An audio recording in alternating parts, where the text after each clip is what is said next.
بعض دفعہ نہیں، عجب، اترانا، خاص طور پر نیکی پر، یہ شیطان کا بڑا خطرناک ہتھیار ہوتا ہے. ایسا خطرناک ہتھیار ہوتا ہے کہ انسان نیکی کرتے ہوئے برباد ہو جاتا ہے.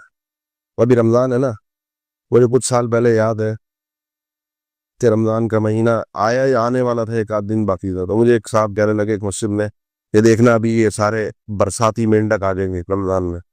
تو رمضان میں مسجدیں بھر جاتی ہیں.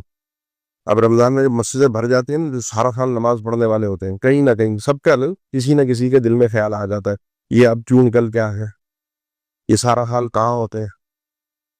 ان کے اوپر طنز کرنا، ان کو حقارت کی نظروں سے دیکھنا، ایسے ہی ہوتا ہے نا. عام طور پہ سب کی بات نہیں کر رہا، ان کی تحقیر کرنا کہ کیوں آوے. اس معاملے میں صرف دو باتیں عرض کرنا چاہوں. میرے بھائی، وہ اللہ کے گھر میں آئے، میرے گھر میں نہیں آئے. میرے گھر میں نہیں آئے، وہ اللہ کے گھر میں آئے، بلانے پر آئے. آ گئے ہیں، آ تو گئے ہیں. اب میرا کام کیا ہے؟ ان پر فتویٰ لگا کر اور اپنے آپ کو بڑا اور برتر ظاہر کر کے اپنی نیکی پر غرور اور گھمنڈ کر کے اپنے آپ کو برباد کر دوں، یا یہ آ گئے ان کو محبت سے اکرام کے ساتھ ان کا ہاتھ پکڑ کے بٹھاؤں. آپ دیکھیں نا، رمضان سے پہلے جو صفوں کی حالت ہوتی ہے مسجد میں، رمضان آتا ہے بڑھ جاتا ہے، لیکن عید کے بعد وہ کیفیت جو رمضان سے پہلے تھی اس میں فرق آ جاتا ہے، پھر بھی کچھ نہ کچھ نمازی بڑھ جاتے ہیں. اب میرا کام کیا ہے؟ میرا کام فتوے لگانا نہیں ہے.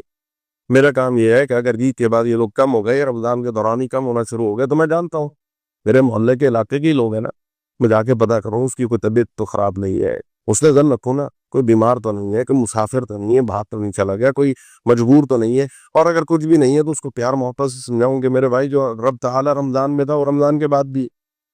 فتوے لگا کر اسے میں نے مسجد سے نکال تو دیا، اس سے میں نے بدظن تو کر دیا، کل اللہ کی بارگاہ میں کیا جواب دوں گا.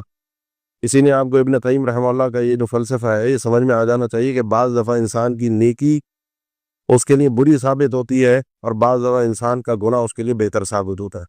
وہ گناہ جو انسان کو اللہ تعالیٰ کے قریب کر دے وہ بہتر ہے اس نیکی سے جو انسان نیکی کرنے کے بعد اللہ تعالیٰ سے دور ہو جائے.